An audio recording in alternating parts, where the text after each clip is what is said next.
a palavra do Senhor nos convida à oração silenciosa. Primeira carta de Paulo aos Coríntios, capítulo 1, verso de número 3. Assim diz a palavra do Senhor. Leiamos todos a uma só voz. Graças a vós outros e paz, da parte de Deus, nosso Pai, e do Senhor. Paulo, ele está clamando, ele está dando para a igreja de Corinto o que, gente? A paz. É o que nós vamos fazer agora nessa manhã uns com os outros. Dar ao outro aquilo que nós queremos. A paz do Senhor. Paz do Senhor, Anne. Paz, Cláudio. Paz a todos e a toda a igreja. Louvado seja Deus.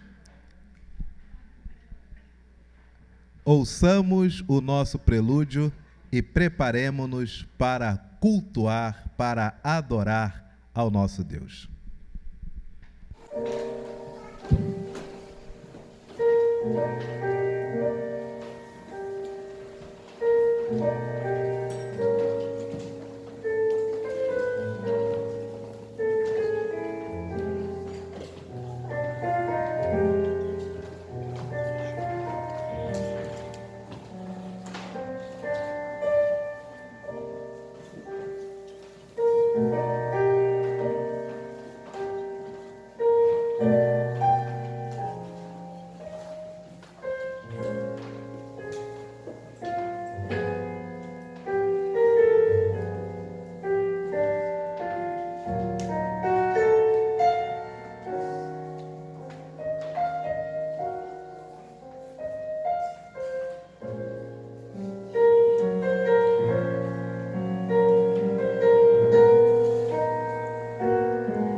Coloquemo-nos de pé, queridos.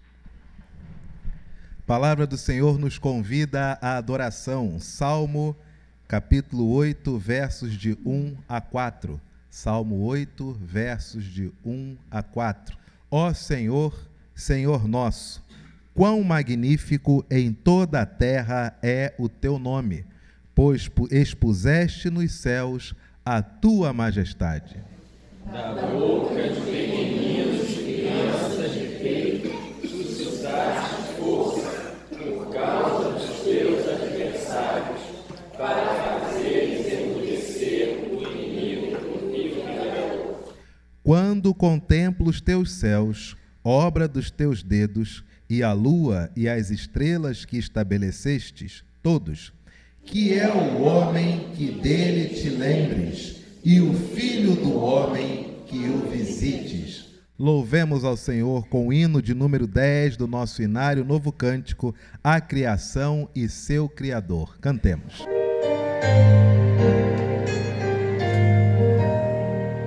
Oh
Como é bom estar na Igreja Presbiteriana da Tijuca. Louvado seja Deus.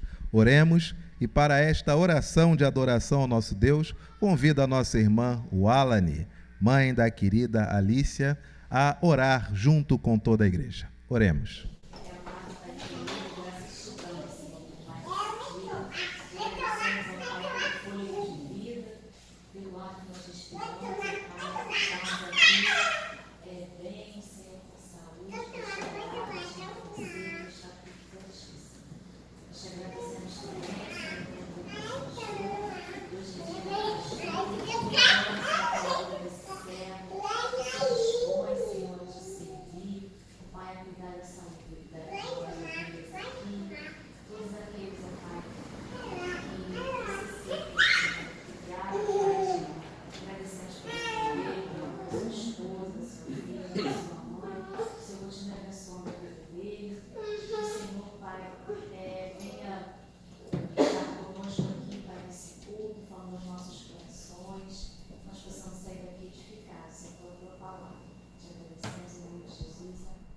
Amém.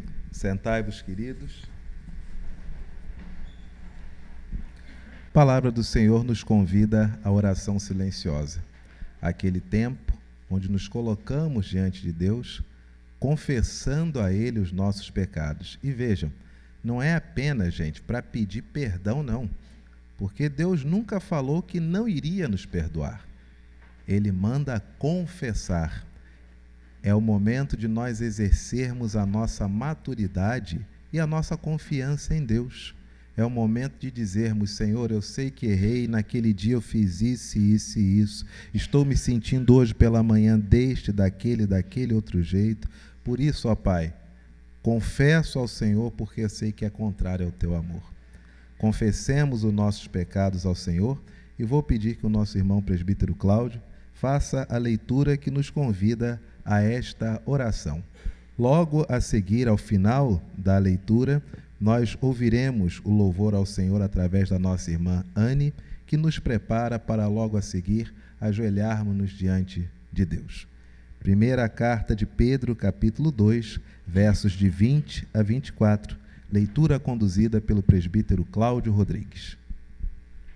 Assim diz a palavra do Senhor.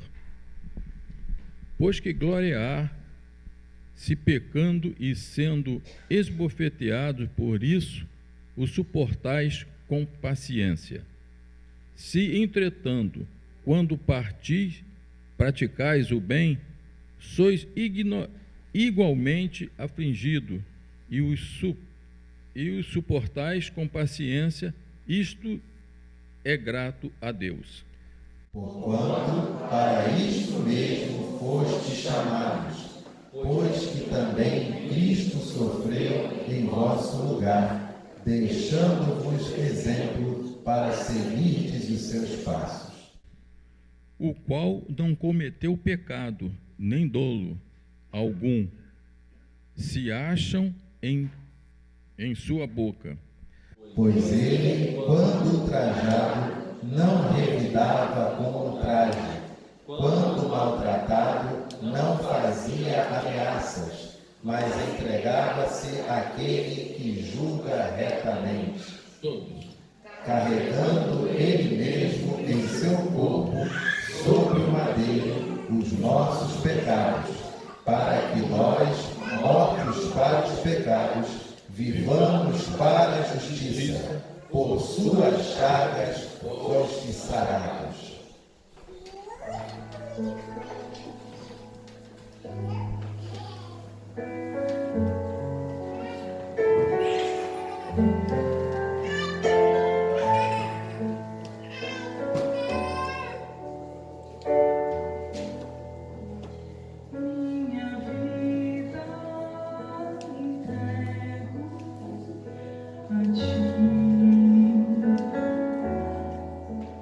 Os meus sonhos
Ajoelhemo-nos, confessemos ao Senhor os nossos pecados e lembremos de orar por alguns motivos de oração que nos foram trazidos nesta manhã. Pela família de nossa irmã Lidiane, pela vida de João Pedro, que comemorou ontem aniversário, 14 anos. A própria Lidiane amanhã completa 41 anos. Pela vida do Davi, que vai fazer 11 anos, dia 20. Confessemos ao Senhor e oremos.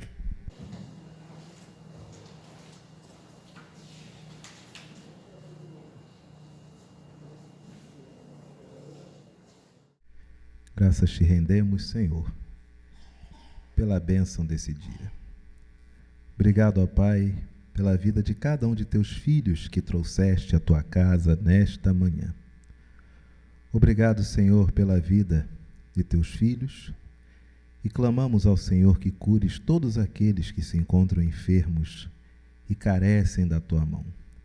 Nosso querido irmão Henrique, pai da Thalita, sê com teu filho, Senhor, com a tua mão poderosa, curando o teu servo e abrindo todas as portas para que teu filho seja beneficiado com a vitória que vem de ti. Também clamamos ao Senhor pela vida de Lidiane, por todos os demais que aqui se encontram presentes, por todos os demais que hoje se encontram ausentes, ou até mesmo os nossos amigos e parentes, que porventura talvez nunca tivessem vindo à tua casa, mas não se apartou, Senhor, o teu Espírito curador da vida deles. Também, Senhor, queremos pedir-te que abençoes as nossas crianças, protege nossos filhos deste mal que semeia este mundo, que muitas vezes jaz no maligno. Protege, Senhor, os nossos adolescentes, que concluam a sua fase de crescimento, glorificando ao Senhor. Protege a nossa juventude, tão aliciada a desgarrar-se dos seus caminhos. Protege, Senhor, a meia-idade, fazendo teus filhos tomarem as melhores e maiores decisões de suas vidas. Abençoa, Senhor, a tua igreja, Senhor, os teus filhos que se encontram na terceira idade. Que teus filhos sejam gratos diariamente ao Senhor por tudo que o Senhor permite que teus filhos vivam e que eles nos abençoem com uma sabedoria que é fruto do temor ao Senhor e do tempo de permanência nas tuas escrituras. Abençoa a tua igreja. Abençoa cada missionário que daqui recebe seu sustento. Abençoa os campos, ó Pai. É a nossa oração a Ti, em nome de Jesus. Amém.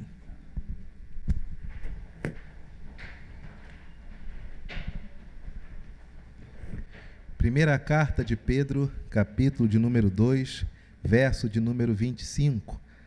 Esse texto nos traz uma promessa, a graça do Senhor sobre nós. Leamos todos a uma só voz. Porque estáveis desgarrados como ovelhas, agora, porém, vos convertestes ao pastor e bispo da vossa alma. Perdoados de nossos pecados, saudemo-nos uns aos outros com a paz de Cristo.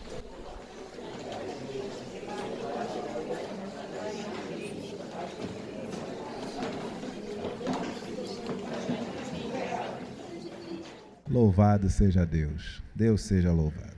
Cadê a Luísa? Pedro, traz a Luísa para mim, por favor. Isso.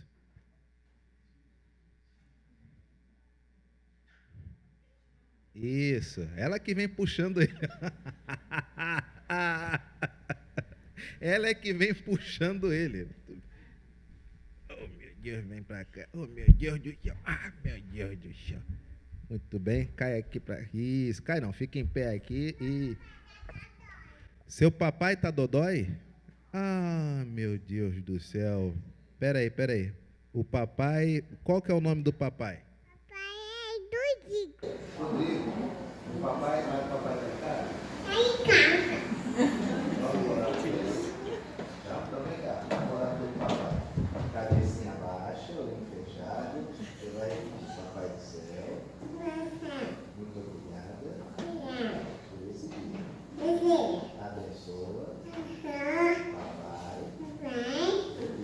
melhora ele. Em nome de Jesus. Em nome de Jesus. Amém. Muito bem. Então, papai vai melhorar, pode ficar tranquila, tá bom? Pedro, não para não, amigo. Você está de meia, mas você chegou a botar um calçado ou você só veio de meia mesmo? Você botou um calçado? Era qual? Tá com a mamãe? A mamãe, tá ali na sua mão. É isso aí, ó. Isso é normal, é isso. Essa aí bonita. Você quer o seu sapato? Não quer não? Então, muito bem, mamãe, é isso aí. Não, calma, vai esperar um tiquinho, só um tiquinho. Pedro, tudo bem? Sim. Tudo na paz? Sim. Então chama para mim seu irmão. Irmão. Chama a Ana Luz. Cada um. A Estefania. E titia. Isso, tem mais alguém aí? Por enquanto não. Fala assim. Clã Bolsas. Bolsas, cadê os bolsas? Mas aí também é... Não é bolso, não é bolso. Cadê o Thiago? Ô, Thiago. Essa foi boa. Chama o bolso dele, começou a olhar os bolsos. Bom, enfim. Eles estão chegando aí. Tá bom, Pedro? Pode ficar tranquilo que eles estão vindo. Crianças, vocês decoraram o Castelo Forte? É um hino ou é um cântico? É um hino? Se é um hino, ele fica no nosso inário. E qual que é o número dele no inário Novo Cântico? 155? Tudo bem. Primeira estrofe do Castelo Forte.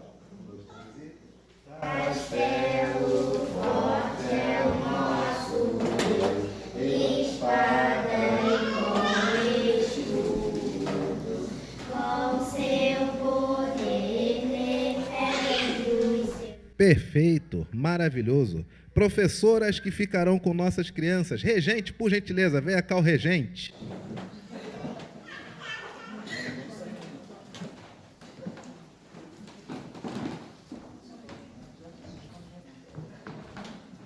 Deixa ela ali, ela é a mãe, ela sabe o que ela está fazendo. Thalita, todo mundo bem?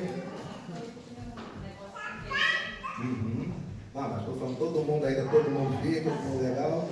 Que bom. Ela vai calçar, são esses os sapatos, posso ver? Tudo bem. Qual que era aquela princesa que perdia o calçado? Cinderela? Tudo bem. A nossa Cinderela, olha aqui, vamos ver se cabe. Cabe em você? Cabe em você?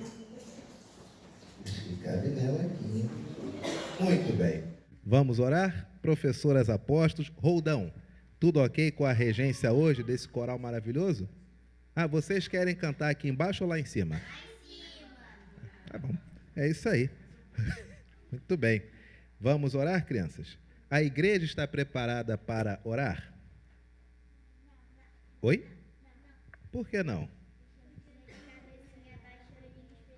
Eles não estão de cabecinha baixa e olhinhos fechados? Bom, vocês não mentem, mas eu posso ver?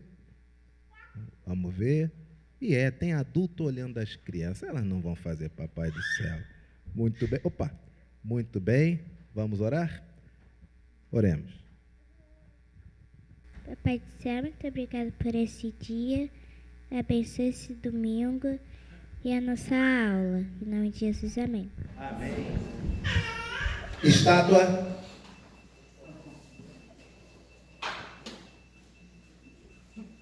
Luísa pode ir.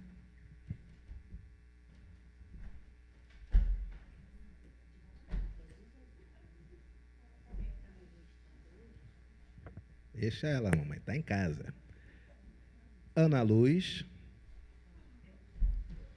Stephanie. Estátua. Emanuel. Pedro. Pronto. Tudo bem. Deus seja louvado. Mateus, posso te pedir um favor? Você pode abaixar um pouquinho o microfone do coral, o microfone à minha esquerda, à sua direita, quando você estiver lá em cima?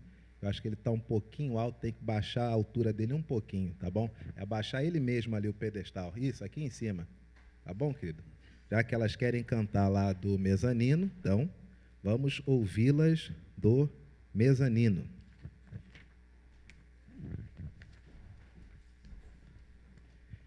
Queridos, abramos as nossas Bíblias no Evangelho de João, capítulo de número 6.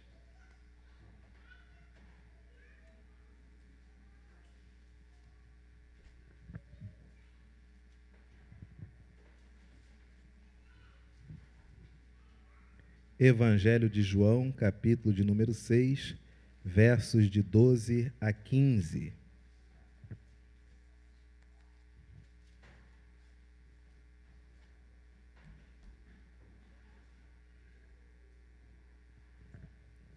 Evangelho de João, capítulo 6, versos de 12 a 15. Todos encontraram? João 6, de 12 a 15. Coloquemo-nos de pé. Presbítero Cláudio Rodrigues fará a oração por iluminação e logo a seguir receberemos a palavra do Senhor.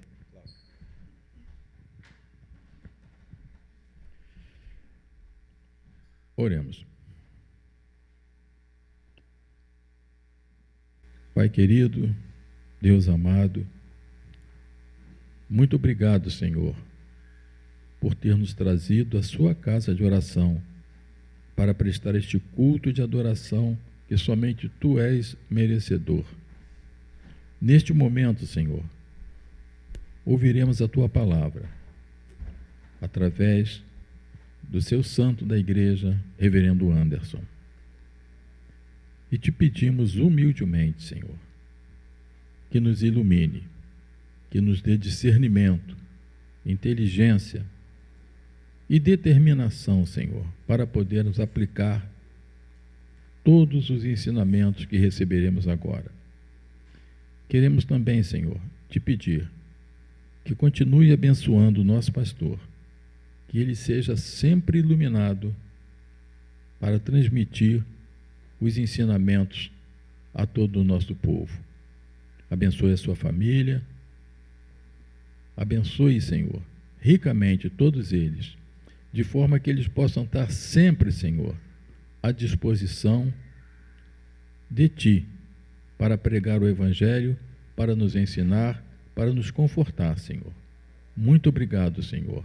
Nós te agradecemos por todas as bênçãos e por tudo, Senhor, que estamos pedindo agora, em nome de Jesus. Amém. Amém. Muito obrigado, meu irmão. Evangelho de João, capítulo de número 6, versos de 12 a 15. Leiamos todos a uma só voz. E quando já estavam fartos, disse Jesus aos seus discípulos: recolhei os pedaços que sobraram, para que nada se perca. Assim, pois, o fizeram e encheram 12 cestos de pedaços de 5 pães de cevada que sobraram aos que haviam comido. Vendo, pois, os homens o sinal que Jesus fizera, disseram: este é verdadeiramente o profeta que devia vir ao mundo. Sabendo, pois, Jesus que estavam para vir, com o intuito de arrebatá-lo para o proclamarem rei, retirou-se novamente sozinho para o monte. Os irmãos podem assentar-se. Muito obrigado.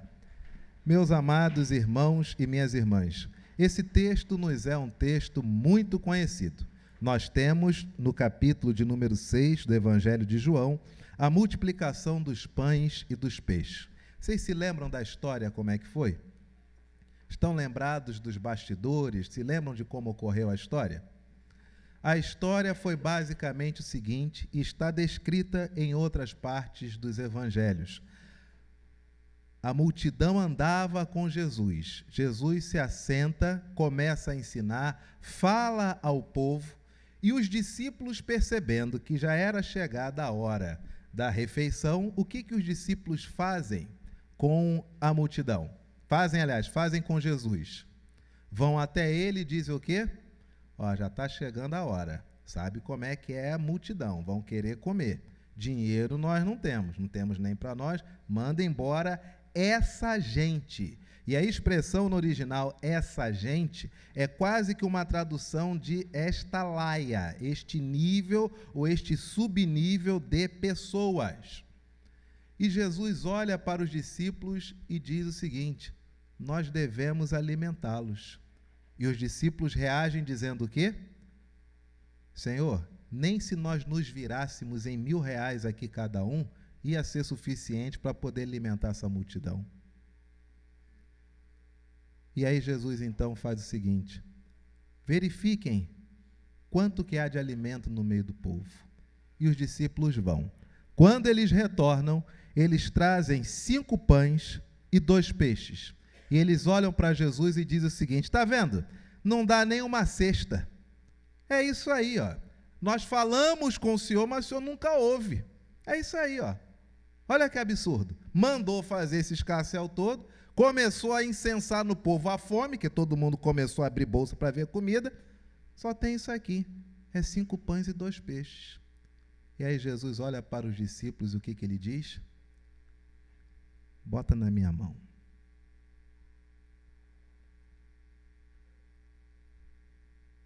Esse bote na minha mão é o que nós devemos fazer com todo o dom que nós temos. Talvez você seja uma costureira e você diga: eu não posso abençoar a obra missionária porque eu somente costuro. Sabe o que Jesus diz para você? Você costura? Bote na minha mão. Talvez você seja, não sei, qualquer outra atividade que é tida como menor. Jesus diz para você: bota na minha mão, é aqui. Se ficar com você, são 5 pães e 2 peixes, mas se você botar na minha mão, vai multiplicar. E quando os discípulos entregam 5 pães e 2 peixes, aí Jesus faz o quê? Manda o povo assentar em grupos de 100 e de 50. Isso para os discípulos foi um escândalo. Vocês sabem por quê, gente? Porque em grupos de 100 e de 50, era como Iavé mandava sentar que grupo de pessoas para as refeições? Começa com H e termina com Hebreus. Que grupo de pessoas? Em que momento da história dos hebreus? Quando estavam vagando pelo deserto. Eles sentavam-se em grupo de 50 e de 100 e recebiam o alimento que o Senhor dava. E aí Jesus olha os discípulos e os discípulos tratam aquelas pessoas como subpovo, subnível, como laia, E o que Jesus diz? Manda sentar em grupos de 100 e em grupos de 50. Para os discípulos, isso foi um escândalo. Como é que nós vamos tratar esse nível de gente como se fossem dos nossos? E as pessoas se assentam. E aí Jesus multiplica pães e peixes. E as pessoas começam a alimentar-se. Logo após essa multiplicação, em Marcos é bem explícito isso, o ambiente fica tão pesado que é uma das, se eu não me engano, a única vez onde existe uma multidão e Jesus faz o quê? Manda os discípulos embora e ele fica sozinho no meio do povo. E em Marcos também vai dizer que este episódio, Jesus fica sozinho no meio do povo, despede as multidões, Jesus sobe ao monte para orar. E os discípulos estão no barco, no lago, eles não foram embora, eles estão no lago apenas. E aí, mais para frente, começa uma ventania, um temporal, e eles estão segurando-se naquele barquinho, achando que o barco vai virar, que eles vão morrer, e Jesus vem andando por sobre as águas, eles olham para Jesus, acham que é um fantasma, e aí Jesus manda cessar a tempestade, entra no barco, e a Bíblia diz que eles estavam impedidos de reconhecer a Jesus, por quê? Porque ainda não tinham compreendido a multiplicação dos pães. O impedimento em reconhecer a Jesus não era o Jesus ressuscitado ainda não. Não era o Jesus com novo corpo, não. Era o Jesus de sempre. Jesus com umbigo ainda, cordão umbilical que veio de Dona Maria. Eles não reconheceram esse Jesus, o Jesus do cotidiano, por quê? Marcos é enfático. Porque não desceu bem aquela multiplicação dos pães e dos peixes. Queridos, vivemos hoje uma sociedade, lamentavelmente, marcada pelo narcisismo. Antigamente era somente vaidade. Agora a nossa sociedade tem traços cada vez maiores de narcisismo. Naquele filme, Advogado do Diabo, de 97, nem é mais spoiler, tem quase 25 anos o filme. Ao final, na última cena, quando um indivíduo se revela ao diabo, e ele sozinho diz o quê? Vaidade. Esse é o melhor pecado que eu gosto para trabalhar. A vaidade. Vaidade? Vaidade é tiro e queda. Quer derrubar alguém? Diz que ele é bom. Quer derrubar alguém? Mente. Diz que ele é o melhor de todos. Quer ser derrubado? Acredita nisso. Vaidade. Características de um vaidoso, de um narcisista. Primeiro, veja bem e preste atenção, porque dentro desse contexto, normalmente, nós caímos na tentação de ouvir as características e imaginar pessoas, né? Estou ouvindo, isso aqui é fulano. Não, mas quem está aqui nessa manhã é você. Dá uma ticada em cada coisa que talvez você esteja descrito aqui. Porque evangelho é isso, evangelho é para mim. Se o outro quer ouvir, louvado seja Deus, mas o evangelho é para mim. As reflexões são para mim. As mudanças têm que acontecer em mim, não importa o outro.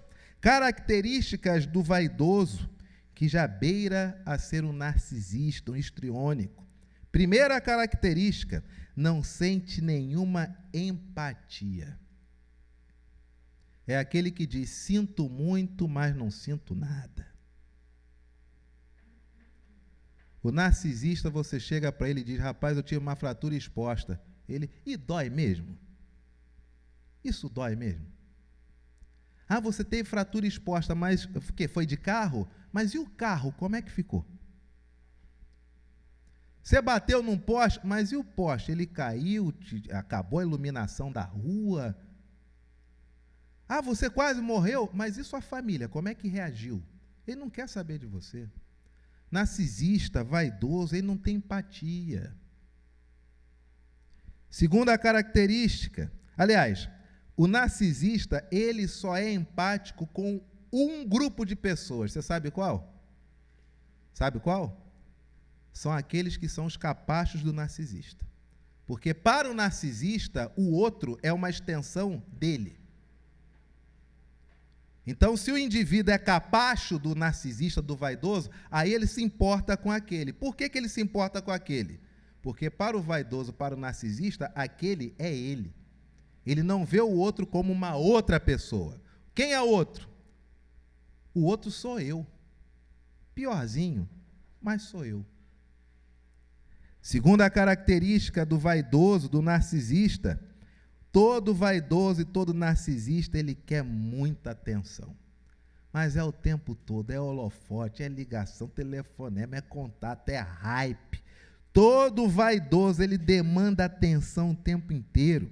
Terceira característica, nunca está satisfeito com nada, querendo sempre mais. Sair de casa de manhã, ir à rua, voltar em paz, sabe o que é isso para o narcisista? Nada. Se for mulher, e se ela entender na hipergamia que aquele indivíduo é o homem para a vida dela, ela consegue. Mas se dali a um tempo entender que há um outro melhor do que aquele, ela consegue o outro. Ela não está satisfeita com nada. Um homem, se ele entender que aquele carro é o melhor que existe, ele consegue. Mas se no dia seguinte ele entender que o outro é melhor, ele vai e pega o outro carro. Nunca há satisfação. Nunca está bom. Nunca está bem. Consequências do narcisismo e da vaidade. Primeiro, quem convive com vaidoso e com narcisista, essa é a hora de você se colocar no lugar de quem não é vaidoso ou não é narcisista. Quem convive com o vaidoso ou com o narcisista, meu amigo, é exaustivo. Porque o indivíduo chega em casa, ele acha que todos devem se curvar à vossa majestade. O indivíduo, ele não consegue começar a vibrar na frequência do ambiente. Não, o pessoal está caladinho, então está caladinho. O pessoal está assistindo um filme? Espera assistir o filme. O pessoal está vendo um jornal? Espera um jornal. O pessoal está comendo? Espera terminar de comer. Não. Se ele chega, ele diz, não desligaram a TV para me dar boa noite? Preferem ver o jornal do que falar comigo? Preferem continuar comendo do que me dar oi? Não, está errado, está errado. E você conviver com uma pessoa vaidosa, narcisista, histriônica, é um inferno. Suga a tua energia toda, amigo. Porque vossa majestade quer atenção para tudo. Até para tirar a meia, vossa majestade quer atenção. Vossa majestade mora num cubículo e quer que prepare o boxe para o banho real.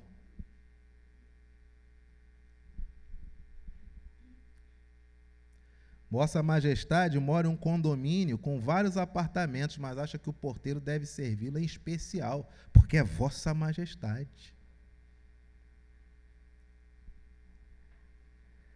Consequências da vaidade, do narcisismo. Todo vaidoso e todo narcisista tem problema de autoestima e é um dependente emocional extremo. Cuidado com a dependência emocional. Presta atenção aqui. Nessa manhã, aliás, tem umas pregações também aí, que tem uns pastores, são tidos pelas suas denominações como pastores, mas a maioria são coaches de metigela. E eles dizem o seguinte, basicamente, você,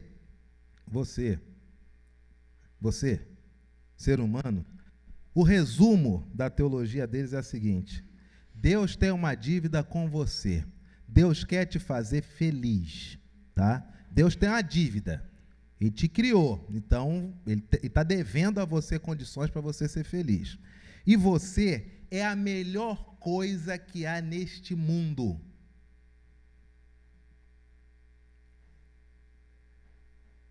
Os 5 pontos do calvinismo, o primeiro ponto dele é a total depravação. Ninguém é bom.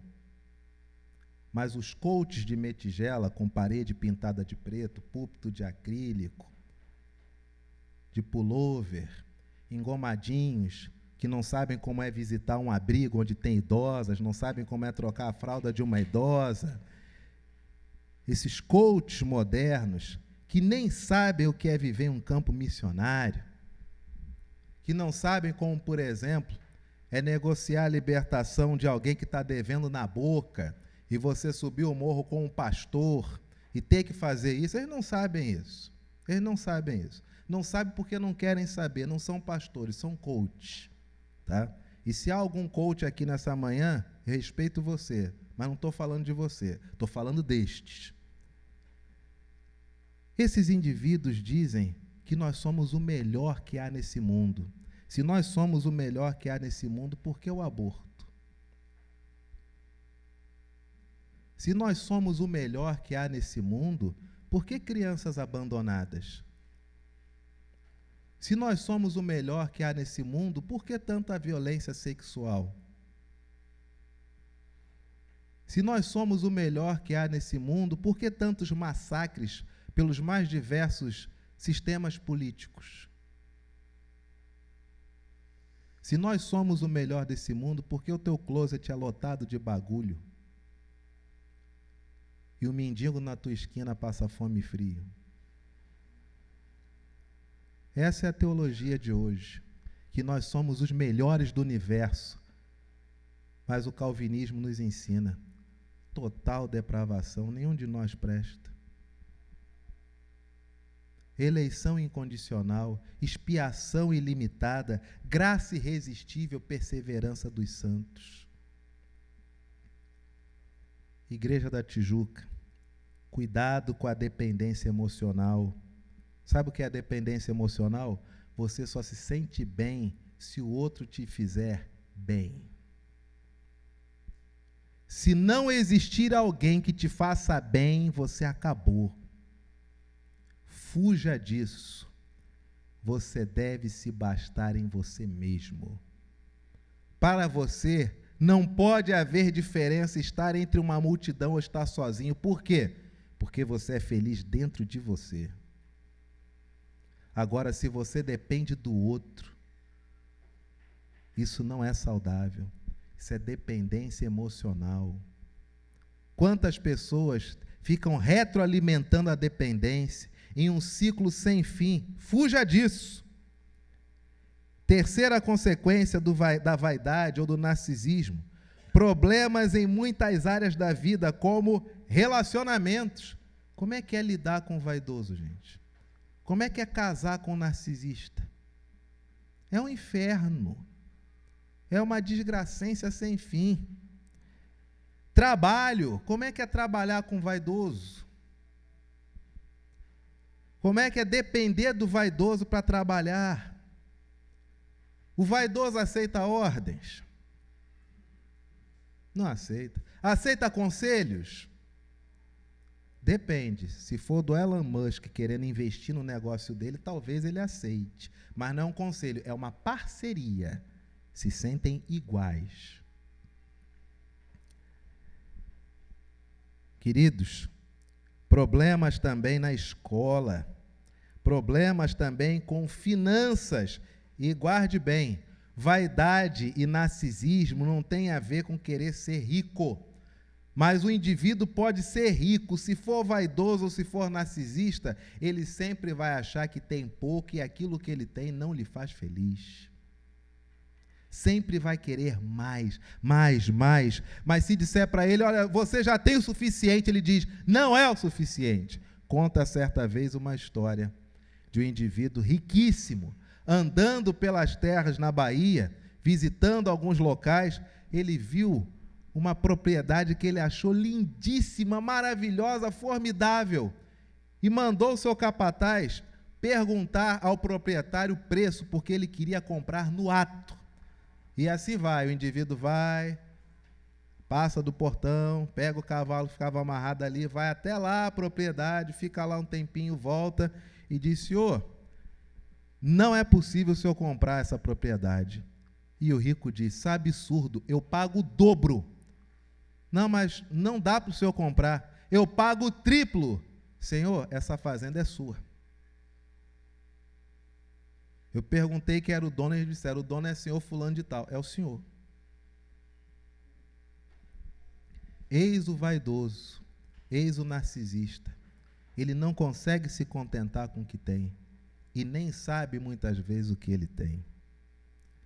Queridos, todo vaidoso e todo narcisista é infeliz e vive uma vida de desapontamento, porque ele sempre acha que o tapete vai ser sempre estendido para ele.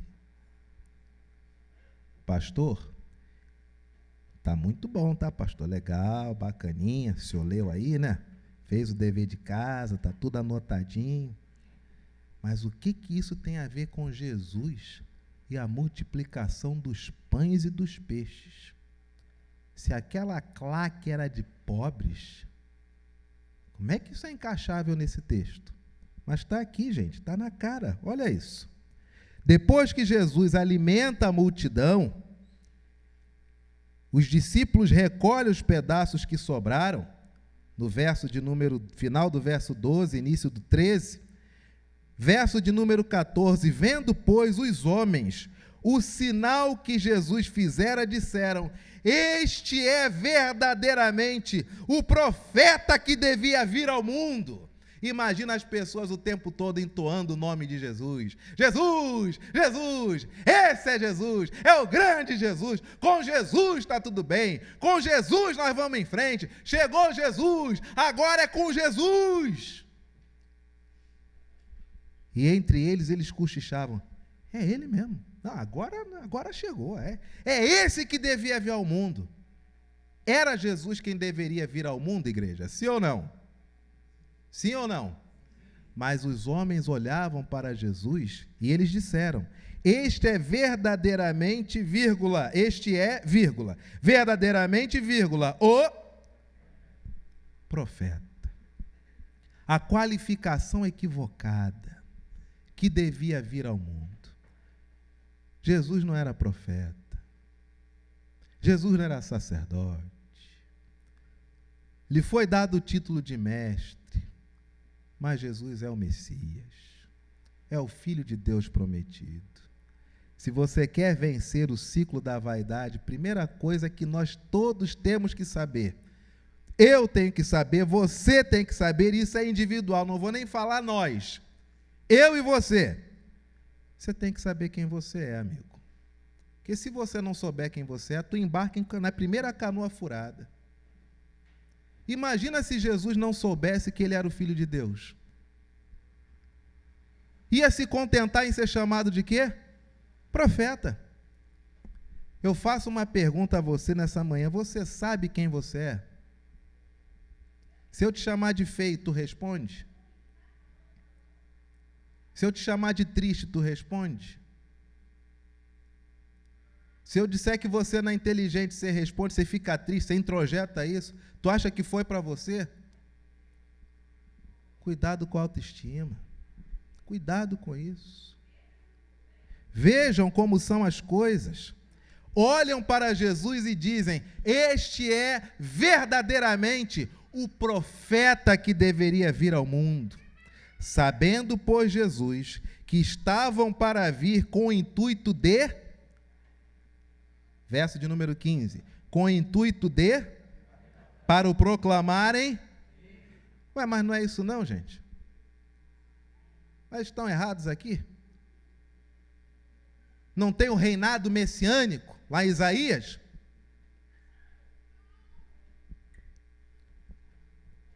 Só que tem um problema. O texto diz, sabendo, pois, Jesus que estavam para vir com o intuito de arrebatá-lo, com o intuito de tirarem do circuito, alterarem o seu trajeto, catapultarem para uma outra esfera. Cuidado com os elogios, cuidado com o histrionismo, cuidado com o narcisismo, porque quando você se encontra com um grupo de pessoas que querem incensar em você algo que você não é, elas fazem isso, elas te arrebatam, amigo. E a primeira coisa que elas fazem é arrebatar você, sabe de quem? De ti mesmo. tu acha que tu é outra coisa. Aqueles que frequentam a igreja há mais tempo sabem, os que são mais novos, vou revelar uma coisa que eu paro tudo para assistir: biografias. Quando eu sento, tem umas biografias mequetrefe nos canais mais populescos, elas são caidinhas.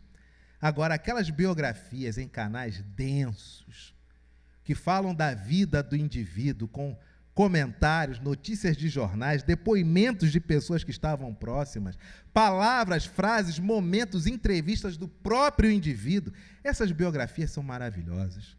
E se você reparar bem, a maioria esmagadora das biografias é o seguinte: eram nada, alçou voo, encontrou um nicho que era vitalício, conheceu tudo do bom e do melhor, achou que era Deus, caiu. Ostracismo.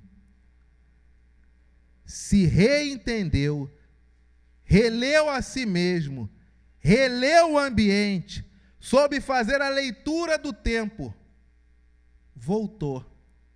Mas quem volta não é aquele que caiu, quem volta é outra pessoa. A maioria das biografias é assim. A jornada do herói é assim.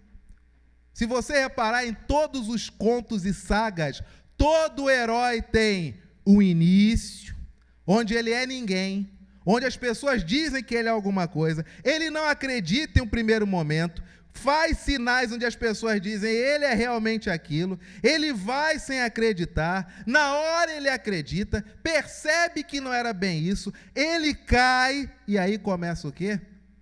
O seu retorno. Me diz qual personagem midiático que não tem esse mesmo enredinho. É a jornada do herói, clássico. Inspirada na vida de Jesus? Não. Porque Jesus não caiu. Porque Jesus nunca se deixou levar por esse enredo, onde tentam arrebatar você. Eu te pergunto nessa manhã, com todo amor, com todo carinho, tá? Com toda sinceridade também. Você consegue lembrar da sua infância? Consegue lembrar da sua infância? Você tinha mordomo? Não? Papel higiênico, seda.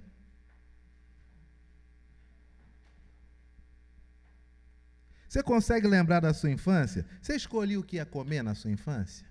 Você escolhia? Assim, não, eu quero isso aqui. Não, isso aqui eu não quero, manda tirar. Você escolhia?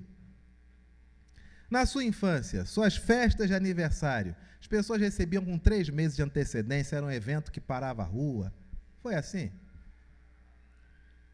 Pois é. Agora olha a tua vida hoje. Você acha que as pessoas têm que parar a rua por tua causa? Porque você é você. Olha o quanto você se distanciou de ti mesmo. Uma roupa nos faz diferente. Um penduricário nos faz diferente. Alguém lhe outorgar um título lhe faz diferente. Jesus sabia que aquelas pessoas tinham um objetivo: arrebatá-lo, tirá-lo do lugar, catapultar ele para outro ambiente. E sabe o que ele faz? O grande anti-marketing de si mesmo. Sabendo, pois, que estavam para vir com o intuito de arrebatá-lo, para o proclamarem rei, aí Jesus nos dá 4 dicas preciosas para fugir da vaidade, do narcisismo. Primeira, retirou-se. Meu irmão, minha irmã, se existe um ambiente onde as pessoas querem te incensar a ser algo que você não é, sabe o que tu faz? Dá linha na pipa. Sai fora. Retire-se. Está tudo muito bom, está tudo muito bem, mas meu ônibus vai passar, eu tenho que pegar meu ônibus. Retire-se. Corte relações totais.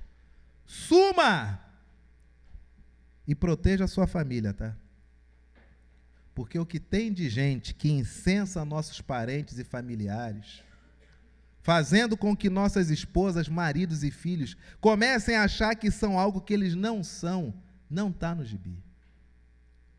Retire-se. Não pense você que vai ficar no ambiente, você vai conseguir resistir a isso, não. Sai fora. Corta esse circuito. Jesus, primeiro, retirou-se. E, em segundo, ele retirou-se de que forma? Não, novamente. Sabe por quê? Porque para Jesus se retirar de ambientes onde queriam arrebatá-lo para entregarem um título que não lhe pertencia, para Jesus isso era normal. Nós temos uma tentação, né? Quando o ambiente está azedo, o que a gente faz? Vou ficar aqui para ver até onde isso vai dar. Você perdeu. Nós temos outra tentação. Estamos em um ambiente, estão falando mal de alguém? Eu não posso sair daqui, senão vão falar mal de mim. Você perdeu. Nós temos outra tentação. Se estão em ambiente onde estão falando mal de alguém, eu também estou falando mal de alguém, eu passo a achar que quem está me ouvindo é meu amigo, porque vai guardar segredo. Você perdeu. Faça um teste. Quer saber se você tem realmente bons amigos? É muito simples. Quando você se reúne com essas pessoas, faça o teste. Vê se elas falam bem das pessoas. Está difícil encontrar ambientes onde você se assenta para as pessoas falarem bem dos outros. Porque se elas se reúnem e você está junto, elas falam mal dos outros, você não tenha dúvida, meu amigo. Arrebentam você quando você não está ali. E tu vai de alegre. A dependência emocional te faz achar que ali tem as melhores pessoas dos últimos tempos. E pode ser qualquer ambiente, trabalho, igreja, escola, colégio, academia, whatever. Jesus retirou-se. E retirou-se novamente. E agora sim, terceira característica de quem quer fugir da vaidade, do narcisismo, ele se retira novamente, ou seja, era comum ele retirar-se desses ambientes, e ele se retira de que forma? De que forma? Sozinho, não dependa de ninguém. Eu até queria ir embora, mas fulano ficou lá, problema é dele. Quem vai prestar contas da sanidade mental dele é ele. Problema é dele. No último dia, quem estará diante do Senhor vai ser individual. Tu responde pelo teu, ele responde pelo dele. Meu irmãozinho, minha irmã querida, acaba com esse troço desse coleguismo. Isso é uma desgraça enorme. A amizade verdadeira... Os melhores amigos são aqueles que conseguem tirar sarro um do outro. Amigo, quando você paga um mico, ele quer filmar para poder mostrar sempre para você o quanto que você pagou mico naquele dia. O amigo, ele morre de rir das suas aventuras e desventuras. Por quê? Porque ele é seu amigo. O amigo, se você vai embora e não fala com ele fica preocupado se você estava bem. Mas ele te libera com tranquilidade porque ele é amigo. Mas colega é peçonhento. Colega drena a sua energia. Colega é um nível de corporativismo que, se você não andar com o grupo, você não é benquisto. Você tem que aprender a ser sozinho, meu amigo. Tem que aprender a não depender emocionalmente de ninguém. Tem que aprender a fazer o teu em silêncio, sozinho.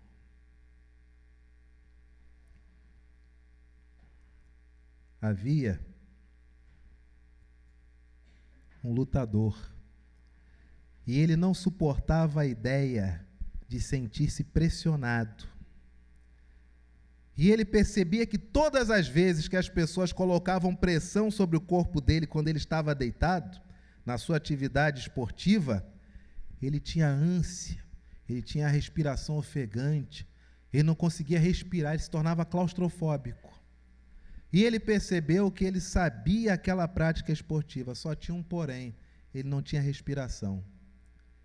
E aí, um dia de sábado à noite, que todo mundo, claro, uma família de lutadores, saíam para poder celebrar a vida, sábado à noite, ele chegou para o irmão mais velho e disse o seguinte: me ajuda com o tapete da sala? Pegaram o tapete, levaram para o quarto. Ele se deitou na ponta do tapete, e aí pediu para o irmão enrolá-lo dentro do tapete. E não era um tapete que você fica com a cabeça para o lado de fora, não. Formou um túnel. O irmão disse: para que você quer isso? Eu quero que você me enrole nesse tapete e saia. Mas você é claustrofóbico, você pode morrer. Pois é. Se eu não vencer isso hoje, eu não venço nunca mais. E assim o irmão mais velho fez. Enrolou naquele tapete, o irmão mais novo deixou lá, saiu. Na verdade, ele fingiu que saiu, bateu a porta, mas ficou do lado de fora. Mas o irmão que estava dentro do tapete, que pediu, não sabia. E o irmão mais velho começa a ouvir choro, grito, desespero, até que, de repente, silêncio. Espera mais um tempo e resolve querer entrar. Mas aí ele olha e diz: ele falou que se não vencesse hoje, não venceria nunca mais. Então é com ele. E passado o tempo, ele ouve o barulho da maçaneta, era o irmão saindo. E quando o irmão saiu e disse: agora vem cá, deita em cima de mim. O irmão deitou. E ficou ali um tempo, e quando olhou para a cara do irmão que estava recebendo o peso, que era claustrofóbico, o irmão olhou para ele, sorriu e disse: venci. Agora ninguém mais me segura. Quem era esse? Rickson Gracie.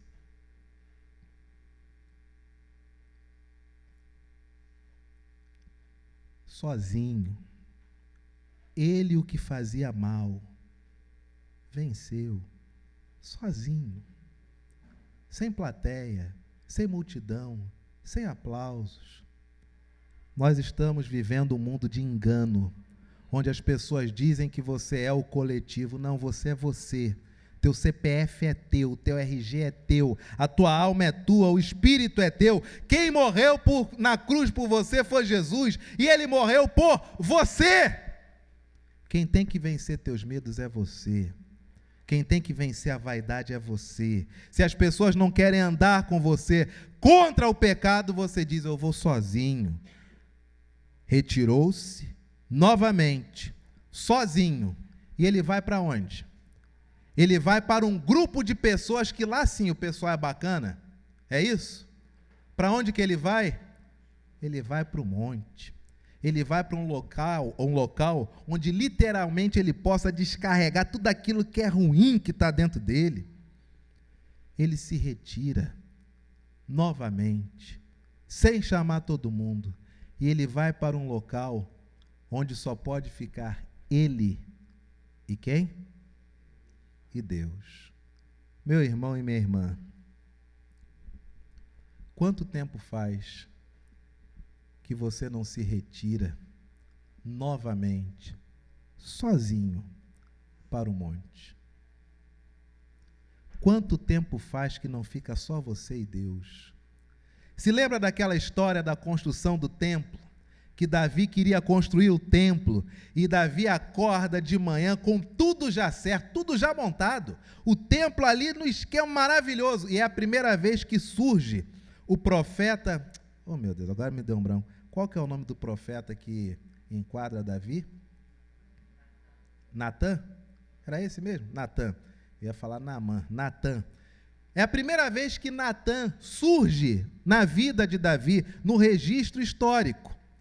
E aí Natã, profeta novo, quando Davi, homem segundo o coração de Deus, diz: nós vamos construir um templo, não pode a arca da aliança ficar em um casebre, e eu, como rei, dormir em um palácio. Deus merece algo muito melhor do que eu tenho. Nós vamos fazer um big de um templo, vai ser maravilhoso, vai ter tudo.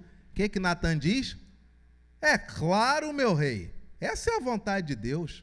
E Davi: beleza, vamos que vamos, vou fazer as parcerias, os acordos comerciais, só vem madeira nobre, eu quero tudo é ouro, eu quero tudo trabalhado, prata é coisa de pobre, eu quero tudo maravilhoso, é para Deus.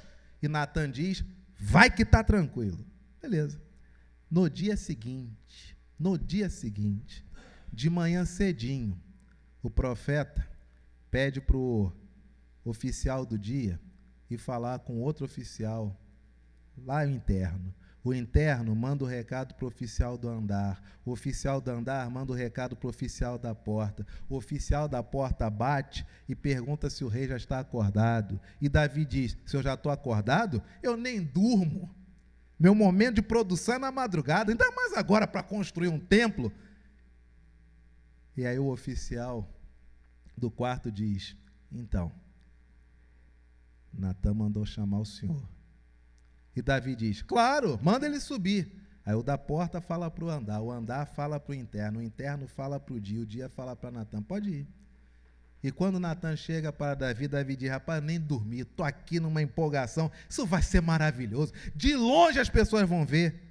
Aí Natan diz: olha, eu ontem exorbitei, eu respondi sem consultar Deus. Só que Deus falou o seguinte: o senhor é homem de sangue. Aí não falou que não vai ser o senhor que vai construir, não. Vai ser um descendente seu, vai ser uma pessoa que é sangue do seu sangue. Mas o senhor, ele... Entendeu, meu rei? Falou que não vai ser o senhor, não. Foi isso que ele me falou. Davi olha para Natan. Silêncio. Vai para o local que era costumeiro dele de adoração, e lá ele se ajoelha. E muito tempo depois, Davi diz: sabe o que para Deus? Senhor, quem é Davi? Que loucura minha, eu achar que porque eu sou eu posso fazer algo que reflita o Senhor. Quem é Davi? Que é Israel? Se não fosse o Senhor, que seria de nós? E aí Deus fala a Davi: Davi, eu te tirei do mato. Eu te levantei como rei. Por isso eu te digo, não vai ser você, mas será a tua descendência, enquanto vocês forem fiéis a mim. E o que Davi faz? Amém, Senhor. Tudo isso com Davi se passa como? Sozinho. Porque ele tem o local dele de encontro com Deus. Igreja Presbiteriana da Tijuca. Há tempos de multidões. Há tempos de ajuntamento. Mas há tempos de solidão.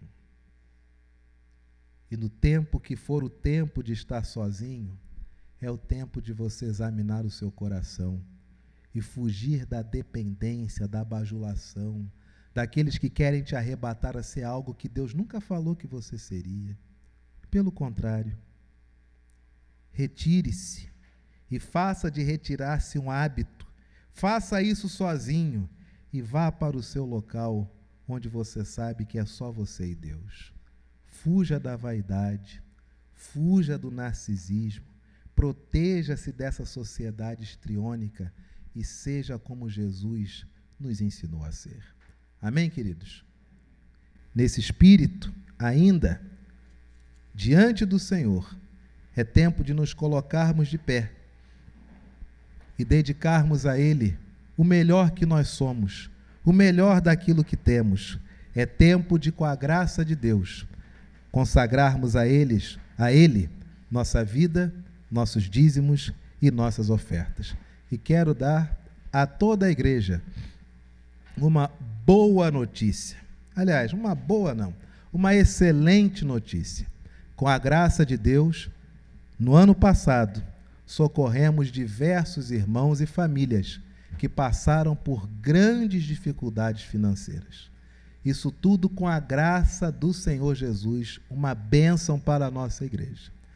Ainda no início desse ano, tivemos a bênção de contribuir para com a obra missionária. E somando essas quantias expressivas, nós chegamos a um montante de quase R$70 mil, entre ajudas a necessitados e, ao mesmo tempo, para os campos missionários. Com a graça de Deus, neste mês de junho, olhando a nossa vida financeira, traduzindo nosso extrato em conta corrente, nós hoje temos o saldo equivalente ao que tínhamos quando não tínhamos ainda despendido esse recurso. Isso é a multiplicação do Senhor. A palavra do Senhor nos ensina que a única religião com pureza e sem maldade, qual que é? Consolar os órfãos e sustentar quem? As viúvas. É a única religião. Se você quer pureza e quer um ambiente que não há espaço para maldade, se dedique a consolar aqueles que perderam seus pais e dedique-se a sustentar aquelas que não têm mais fonte de renda. Isso a nossa igreja tem feito. Auxiliamos desde a viúva do nosso querido reverendo Zaqueu Ribeiro, saudosa memória, nossa querida irmã Vera Ribeiro. Auxiliamos no sustento não apenas dela, mas também de várias instituições de caridade, de vários campos missionários e de algumas famílias aqui da igreja que necessitam. E a nossa junta diaconal está sempre a postos e à disposição. Auxiliamos os campos missionários e, observando hoje a nossa vida financeira, nós estamos como se não tivéssemos despendido esse valor. Voltamos ao patamar que estávamos. O que é isso? É a multiplicação dos recursos. Não tem a ver com o valor, tem a ver com o que nós fazemos com ele. E o que Jesus disse para nós? Bota aqui na minha mão. 5 pães e 2 peixes na nossa mão, eles não alimentam nem a nós mesmos. Mas quando são postos nas mãos de Jesus, o que acontece? O Senhor multiplica. Amém, igreja? Que o Senhor assim nos ajude, que consigamos cada vez mais auxiliar as instituições de caridade, as famílias e os campos missionários. Essa é a atividade fim da igreja. A palavra do Senhor nos convida ao ofertório. Romanos capítulo 5, versos de 3 a 5, leitura conduzida pelo nosso irmão presbítero Cláudio Rodrigues. E assim diz a palavra do Senhor. E não somente isto, mas também nos gloriamos nas próprias tribulações, sabendo que a tribulação produz perseverança. E a experiência é esperança. Todos. Ora, a esperança não confunde, porque o amor de Deus é derramado em nosso coração pelo Espírito Santo, que nos foi outorgado. Eu só queria falar uma coisinha rápida, pastor.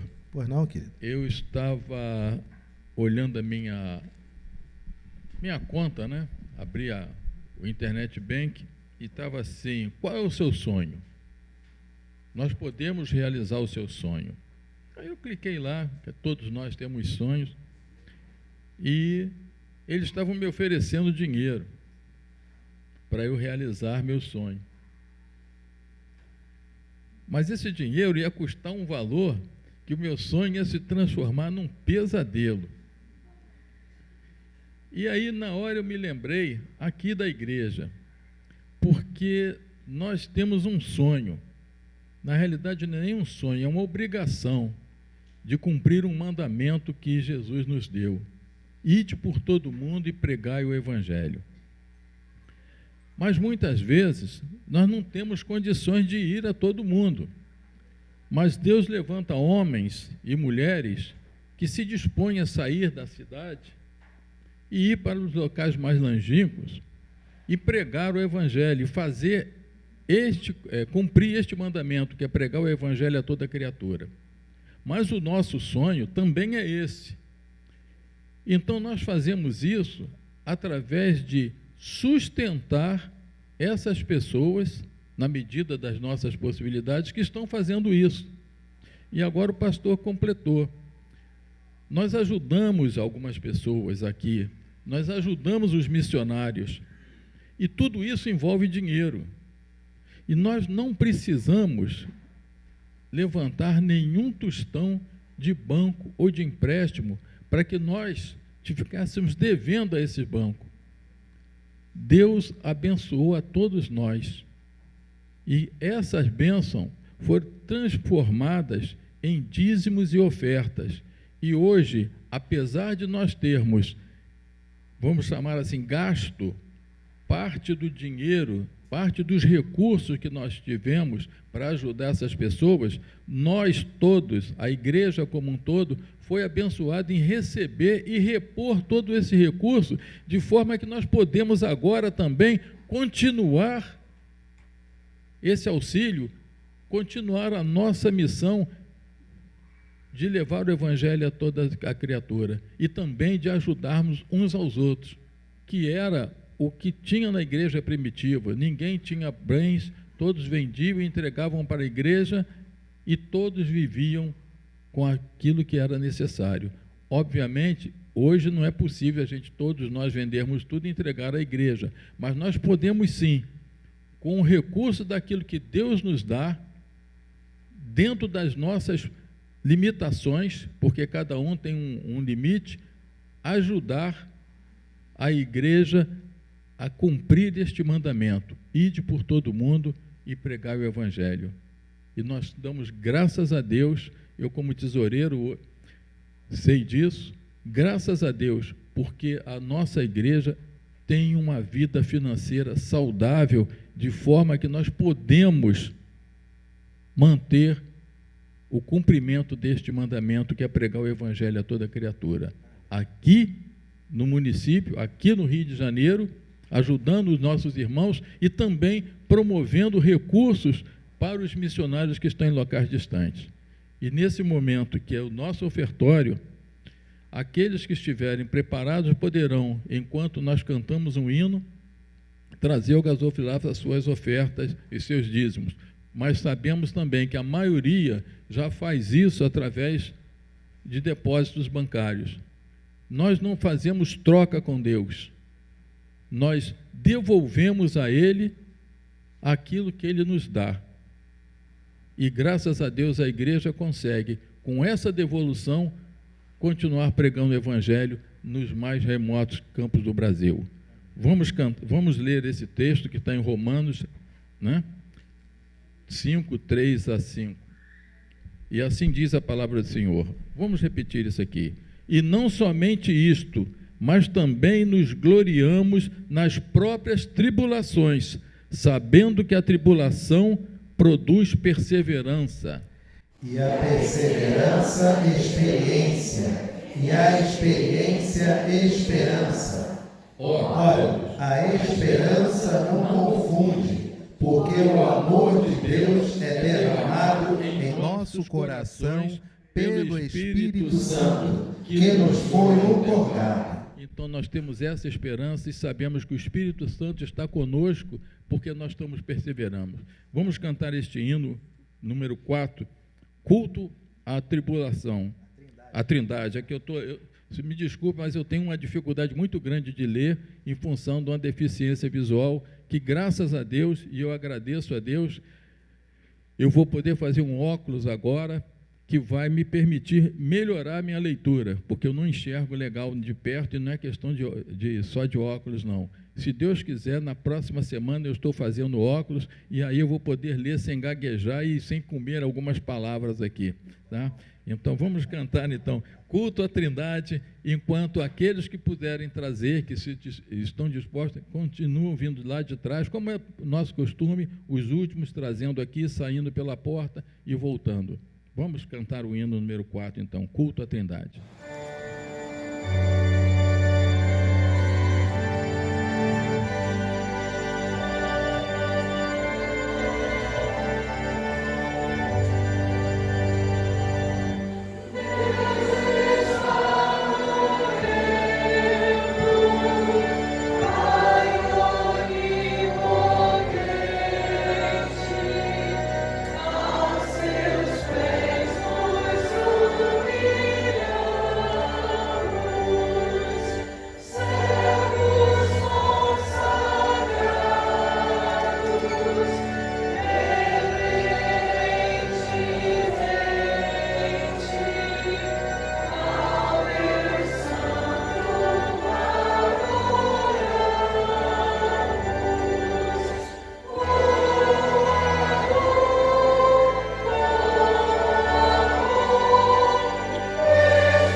Queridos, nós vamos orar, consagrando ao Senhor os nossos dízimos e ofertas, pedir para o Marcos chamar as nossas crianças para que elas possam subir.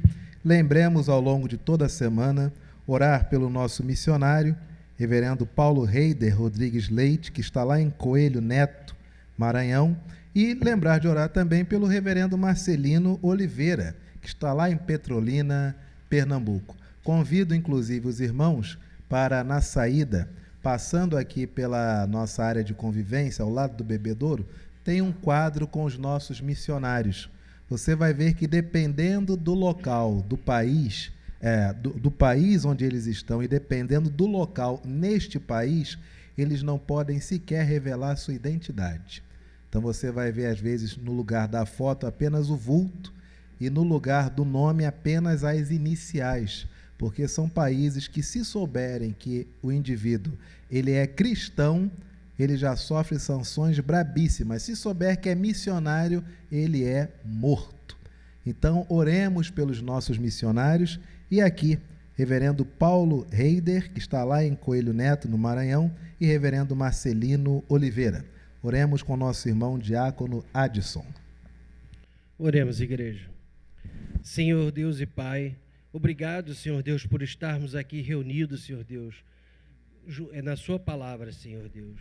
Queremos agradecer, Senhor Deus, por passarmos por dificuldades, mas estarmos sempre vencendo, Senhor Deus, vencendo porque Tu estás conosco, Senhor Deus.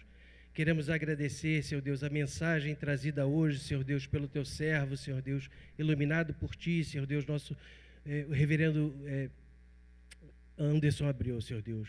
Obrigado por cada um de nós, Senhor Deus. Pedimos, Senhor Deus, pelos missionários, Senhor Deus, que estás, Senhor Deus, fazendo o trabalho para Ti, Senhor Deus, e muitos, Senhor Deus, em lugares difíceis, Senhor Deus, em momentos difíceis, Senhor Deus. Pedimos, em especial, Senhor Deus, pelo missionário Paulo Reider, Senhor Deus, e pelo reverendo Marcelino, Senhor Deus. Queremos agradecer, Senhor Deus, os dízimos e ofertas trazidos, Senhor Deus, pelo Teu povo, Senhor Deus, a sua casa, Senhor Deus. Sabemos que isso é um pouco, Senhor Deus, de muito que Tu nos dás, Senhor Deus. Obrigado por tudo, Senhor Deus.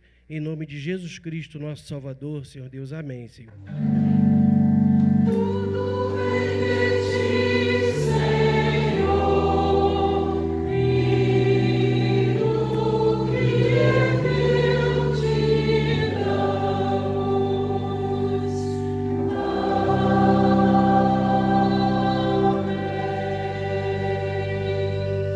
A igreja pode assentar-se. Convidamos o coral de Oliveira para que possa, vai ser lá no mezanino? Para que possa adentrar então o nosso santuário e subir até o mezanino.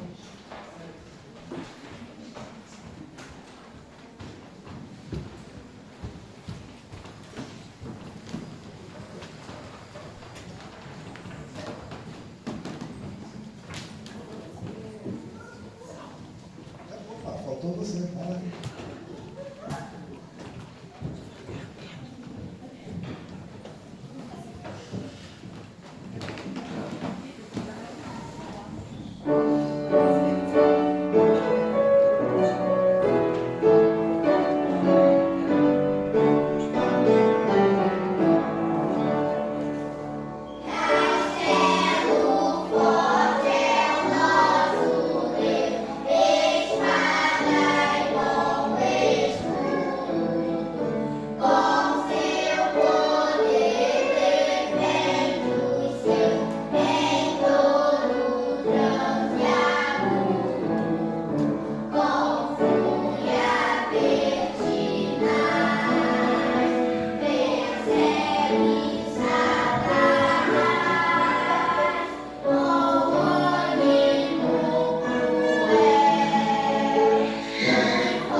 discípulo de Jesus, de pé, coral, de pé. Pode abaixar, Mateus. O discípulo de Jesus é o indivíduo mais perigoso em qualquer sociedade existente. Olha o que o discípulo de Jesus, desde a tenra idade, professa. Se temos de perder família, bens, prazer, se tudo se acabar e a morte enfim chegar, com ele reinaremos. É isso que nós ensinamos nesta igreja às nossas crianças. Que eles cresçam assim, desde o mais novinho, desde o ventre da Talita até a mais velha. Que vocês, meus amores, cresçam assim, porque o nosso país está carente de homens e mulheres discípulos de Jesus, enfranhados em todas as áreas da sociedade. O discípulo de Jesus é o indivíduo mais perigoso em qualquer lugar do planeta Terra, porque ele parte do pressuposto que ele já está com Cristo.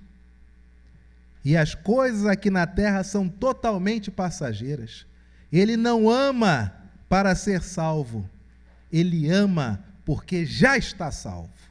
Parabéns, crianças, parabéns ao nosso regente, à nossa pianista, e principalmente parabéns aos pais que apoiam e incentivam este projeto.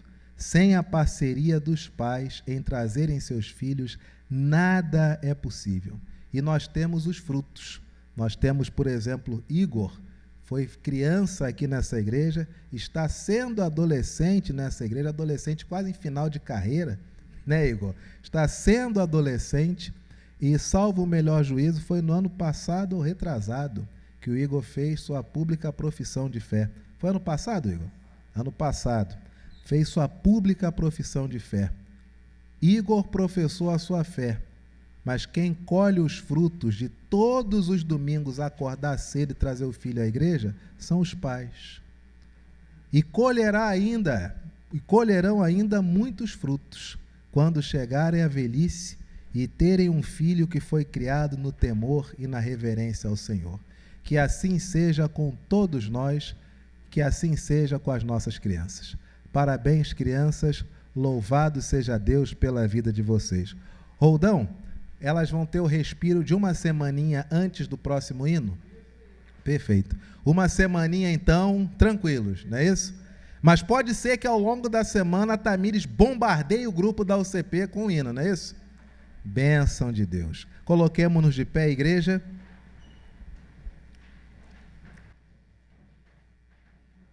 O Senhor Jesus nos ensinou a orar dizendo: Pai nosso que estás nos céus, santificado seja o teu nome. Venha o teu reino. Seja feita a tua vontade, assim na terra como nos céus. O pão nosso de cada dia nos dai hoje. Perdoa as nossas dívidas, assim como nós perdoamos aos nossos devedores. E não nos deixes cair em tentação, mas livra-nos do mal, pois teu é o reino, o poder e a glória para sempre. Amém. Que o Senhor te abençoe e te guarde. E que a graça do nosso Senhor e do nosso Salvador, o Senhor Jesus Cristo, e que o amor de Deus, o nosso Pai, e que a comunhão, que as consolações, que a alegria e que a paz que emana do Espírito da verdade repouse sobre você, sobre a sua casa, sobre toda a sua família, sobre toda esta igreja e sobre todo o povo de Deus, desde agora e para todo sempre.